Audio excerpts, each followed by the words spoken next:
What's up YouTube, welcome back to MMOSWORLD. We are bringing you another recap of all the major MMORPG news that happened throughout the week, so sit tight and soak it in. We are starting the news this week with Guild Wars 2, which has launched its episode number 3 and its Living World season number 4 titled Long Live the Lich.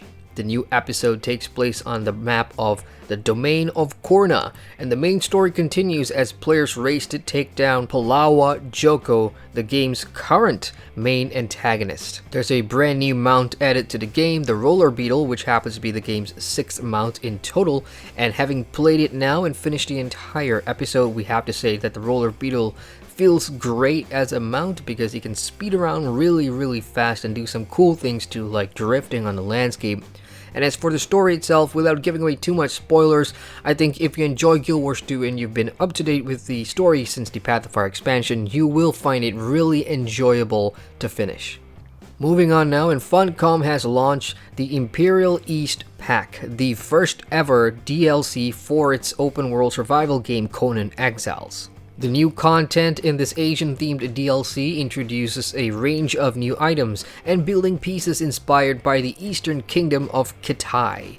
Players can now build Kitai-themed buildings, fill them with new furniture and decorations, acquire new Kitai pattern war paints, and don several new ornate armors and weapons brought from Kitai to the exiled lands. The DLC can be purchased for $9.99 on all 3 platforms, which is the PC, Xbox One, and PS4. Onwards now, and RuneScape has launched its very first elite dungeon. The Temple of Aminishi invites brave players to go in solo or buddy up and defeat mobs, mini-bosses, and triple threat of aquatic antagonists. This includes a giant chained-up serpent, Seiryu, the Azure Serpent, the Spirit of Water. Located in the Archipelago, the Temple of Aminishi and future elite dungeons offers a greater level of accessibility than traditional in-game dungeons. This means solo players are given greater challenges and a story mode option that reduces enemy damage but decreases the chances of unlocking rewards. So in a way, this is a great addition for solo players to join in the endgame content if they don't want to group up. Elsewhere, My.com has announced earlier this week that their MMO FPS Warface will be coming to consoles later this year. The first-person shooter has gathered quite a large following, and it will be interesting to sit down and play this game on your couch, as Warface doesn't just offer online multiplayer with a few modes, it has an AI mode and a narrative-driven raid mission system where you can play with friends too. Warface will go in closed beta this summer for consoles, and it already has extensive plans for completely free updates after release. The 4 game modes that are coming to the consoles for Warface are Plant the Bomb, which sounds pretty self-explanatory. There's a Battle Royale, which every MMO FPS game will now include moving forward. There's Storm and Destruction as well.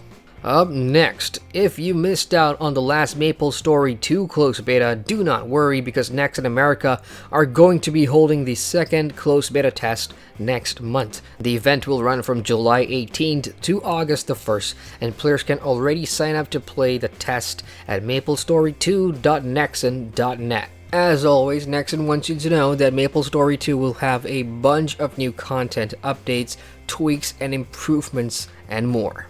And finally this week, Mu Origin has released Update 2.6, which has brought the Fortress system to the game, in which players can place their pets in the fortress to defeat bosses and complete quests to receive daily rewards. Other content players will be most happy about is the duel field, where players can now capture players as prisoners through winning duels and acquire rewards by sending the enslaved to do labor. This is pretty interesting. Additionally, the 2.6 update not only raises the game's level cap from 1400 but also extends its skill to the new area East Acheron. Meanwhile, to celebrate the 2.6 update, Mu Origin is holding a special event for players to claim valuable rewards by simply logging in or by collecting items from field monsters to exchange for these rewards. And that wraps up our major MMO news recap for the week. For more MMO news as it happens, head on over to our website at MMOSWORLD.com.